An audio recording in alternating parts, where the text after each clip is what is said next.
You know what time it is. It's Nudie Magazine Day! No, Adam Sandler, get your mind out of the gutter. It's Crypt giving. I'm doing my beloved favorite childhood show of all time, Tales from the Crypt.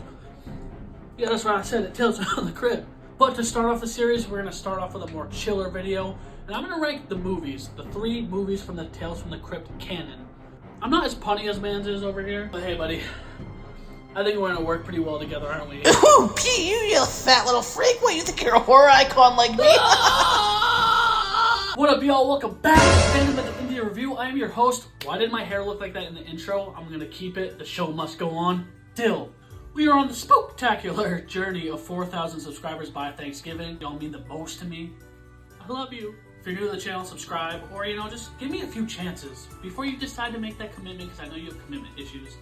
But if horror and spooky 90s stuff sounds fun to you, and if you want to go to a small town in Jamaica and help a millionaire who thinks he's a zombie, come hang out and give me a shubby.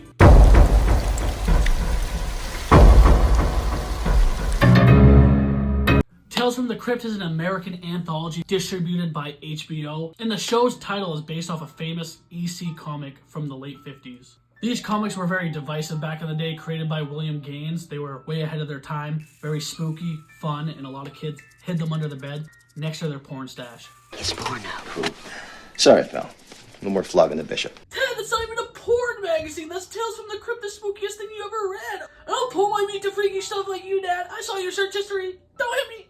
But despite the title of the show, not all of the episodes were from that specific comic. Some series included The Haunt of Fear, The Vault of Horror, Crime Suspense Stories, Shock Suspense Stories, and Two-Fisted Tales, all by the creator of the original, so, And the series is hosted by a wisecracking crypt keeper who's very pun-induced, very sardonic, and very fun, voiced by amazing vocal actor John Kasser. And this show depicts a lot of different subgenres in the horror world. A lot of romances in this, so as a kid I didn't really dig that, but the ones that did scare me the most. But the show became so successful, they decided to make movies out of it. So we're going to do that. We're going to talk about the movies for y'all because I love y'all. Please don't unsubscribe because you disagree.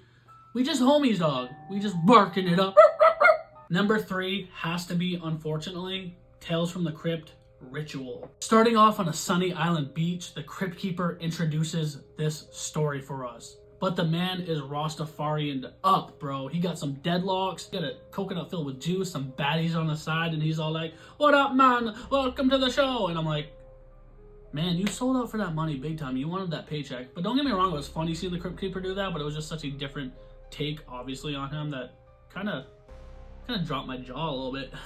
The film is set in Jamaica. Dr. Alice Dodgson is fired from a hospital due to her involvement in the death of a patient. With a few options she has, she decides to take a job as a doctor in Jamaica, caring for Wesley Claiborne, a millionaire who became sick under suspicious circumstances. And not only did he become sick, he thinks that he was turned into a zombie. That's right, voodoo magic. All the other doctors are trying to... All the rational mind doctors are trying to say it's encephalitis. His brother, who wants to take over the family business and keep all the money, is really pestering him to try to split the money with him so he can donate it to a good cause. But Wesley is very bright and very kind-hearted compared to his brother, played by Craig Schaefer, the man you know and love from Nightbreed, one of my favorite horror movies of all time. And the cast is pretty star-studded, starring Jennifer Grey as Dr. Alice, you know and love her, Dirty Dancing, You Don't Put Baby in the Corner, Red Dawn, and so much more. To see her in this movie was really great. We have appearances from Tim Curry. Other actors, like when I see their face, I know them, but I can't remember their names, like the dude from The Mummy. But yeah, she is in Jamaica, and she is trying to help the cause of Wesley, but suspicious things start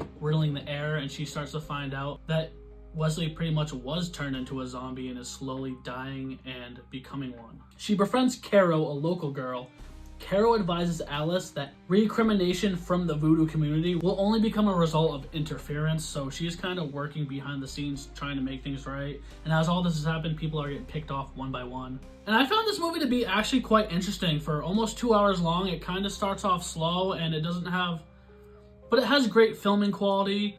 The reason I have to put it in last place is because it's not as iconic and distinct as the other 2 movies, clearly. I mean, I found out about this one a few days ago. That says a lot. But I really feel like they take it seriously, which is great, because a lot of times Tales from the Crypt doesn't. It has some creepy vibes to it.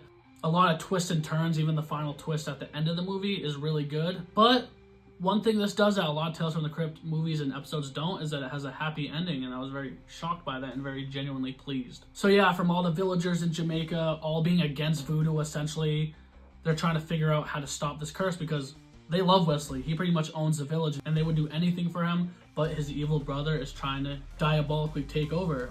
There's one part too that really stuck with me when they go to see a local doctor and he's like, to make someone become a zombie, you have to have so much hatred in your heart. And I felt that statement, like it was so brutal and visceral, being like, yeah, technically you can turn someone into a zombie with this magic, but you have to harbor that resentment, and that was very scary. The performances were great. The movie was not really funny. It was actually pretty disturbing, dark, and told a great story, but the Crypt Keeper is only in the intro, and he doesn't have a great ending scene other than the bloopers after the credits that are kind of funny, but they're not the best. Coming in at number 2 is the first Tales from the Crypt movie they made, Demon Knight. We get to see the Crypt Keeper behind the scenes. I should be number 1. This cowboy shit!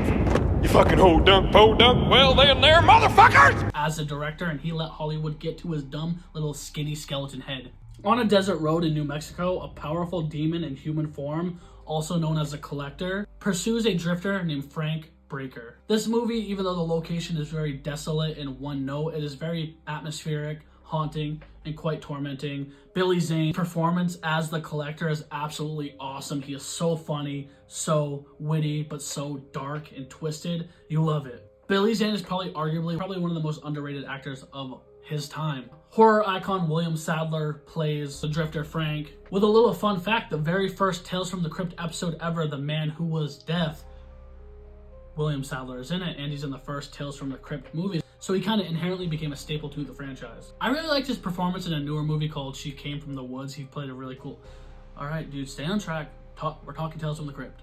Demon Knight, Demon Knight, Demon Knight. We got Thomas Hayden Church as Roach, Jada Pinkett Smith before Will Smith slapped Chris Rock. I know that joke's outdated. I'm not that funny. But unlike stories from the show, this movie was not adapted from the comic books. The first draft of the script was written in 1987, 2 years prior to the HBO series even debuting. It was first intended to be made into a film by director Tom Holland, who brought us the likes of Fright Night and Child's Play. But Tom Holland ultimately went on to make the box office bomb Fatal Beauty. Yeah. But this movie is very creepy. When I was a kid, I thought it was called Demon Knight, like nighttime, but it's Demon Knight, like a knight, like a valiant armored man. And all the chemistry between the characters is very fun. Like I said, I love the farmhouse. When the demons come out from under the ground, they're creepy. Some great special effects, some great practical effects. The storylines are very interesting. Two characters named Tupper and Bob learn that Breaker is in possession of an important artifact and is carrying a false ID. So right out of the gates, they don't really trust the man, but the artifact that Breaker is carrying is very integral and the collector wants it. He even uses it at one point in the movie to seal off the house from letting the demons in. So as much as they want it, if you have it, you can use it against them. There's a lot of gruesome scenes, a lot of blood, a lot of carnage, a lot of fun. The movie builds up rapidly and keeps going until it crescendos, and it's very fun. Even Geraldine, played by Jada Pinkett Smith, character is very integral and very important, and as the final girl of the movie, has a lot to say about the script. But number 1, in my humble opinion, has to be Tales from the Crypt, Bordello of Blood. I just love vampires. We got a cameo from Corey Haim in it. Not Corey Haim, rest in peace. From Corey Feldman, but he ain't a lost boy in this movie, I can tell you that much. Starring Dennis Miller, who is an American political commentator and a prolific stand-up comedian. This movie just has the best of both worlds with Tales from the Crypt, with the comedy, the humor, the sex appeal, and the horror. The movie was actually developed by Robert Zemeckis, who was very prolific, in the late 1970s after his college graduation. Him and his partner conceived the original script as an exploitation film designed to break the duo into the film industry, but it just went unproduced. So again, like Demon Knight, Tales from the Crypt swooped under the rug and like, we like your script. The cold opening of the movie, a group of treasure hunters led by Vincent Prather explores a forest, encountering a cave containing the coffin of Lilith, mother of all vampires. Such a cool title. Vincent takes out a box containing the 4 sections of her heart and inserts it in her body, reviving her. Lilith awakens and kills the other treasure hunters, but Vincent subdues her with a key from the Demon Knight. So we clearly get a homage to the first film. They tie together, set in the same universe. Very cool. Devout Christian Catherine lives with her delinquent brother Caleb, He goes out one night against her wishes, and while hanging out at a bar is informed of a secret brothel in the guise of a funeral home. Caleb and a friend go to check it out, where they do indeed find the information to be true. Unknown to them, however, the place is run by the fully rejuvenated Lilith, and it is pretty much a brothel for vampires. Which, coincidentally enough, now that I think about it, this movie came out a few months after From Dusk Till Dawn, and it's very similar in concept almost. So it's like one of those coincidental things, I feel like, because like you remember like 2008 or 9 when they did Paul Blart Mall Cop and Reserve and Report. Whoa!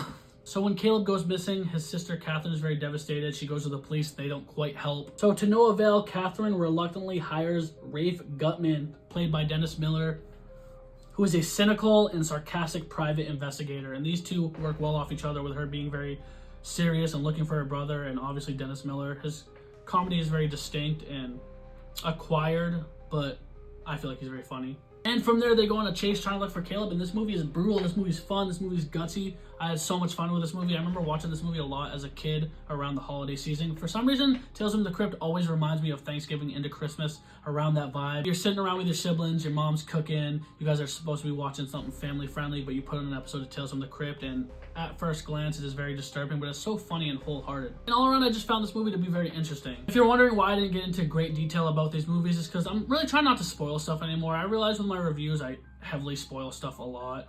But for the Tales from the Crypt episode that's coming out next week, I kind of get into the episodes more. This one, I just wanted to talk about it because y'all requested it. So comment down below and tell me if I did a good job or if you liked the video. Alright guys, that is the video. The first episode is done in Creep Given. We are turning up. Crypt Keeper, shout out my boy. Oh, bite my bone. Yeah, fuck you too.